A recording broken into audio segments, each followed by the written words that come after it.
नमस्कार, मी सर्वांचा सहकारी मित्र सर्पमित्र व प्राणीमित्र पटवेकर महाराज।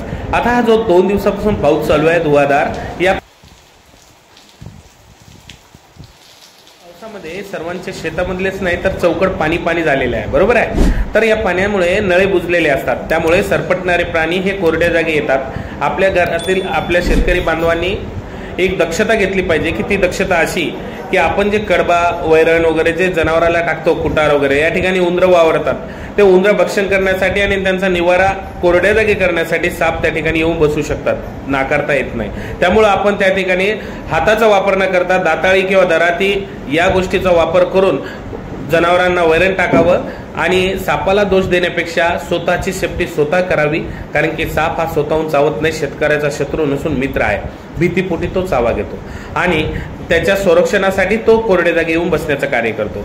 म्हणून मित्रांनो, सर्वांनी दक्षता बाळगावी, कारण की साप हा कोरड्या जागी येऊन बसतो, तो बुटात पण येऊन बसू शकतो। त्यामुळे बूट पण खाली काडीच्या साहाय्याने पाडून आपटून वगैरे तो बूट शहानिगत करून घालावा, डायरेक्ट पाय टाकू नये, कारण की स्वतःच्या जीवाला एकदा विषारी का बिनविषारी साप दंश झाला म्हणजे मृत्युमुखी तुम्ही जाऊन वापस येत आहे। हुतावसर ही घटना कोणासोबत घडू नये साप चावण्याची, म्हणून म्हणतो स्वतःची सेफ्टी स्वतः करा, स्वतःचं संरक्षण पाहून पाऊल टाका आणि शेतीत फवारणी वगैरे करत असाल तर उंच प्लास्टिकचा शूज वापरण्याचं कार्य करा। धन्यवाद। माझे जर व्हिडिओ आवडली असेल तर लाईक आणि सबस्क्राईब करा आणि शेतकरी बांधवांना शेअर करा। धन्यवाद।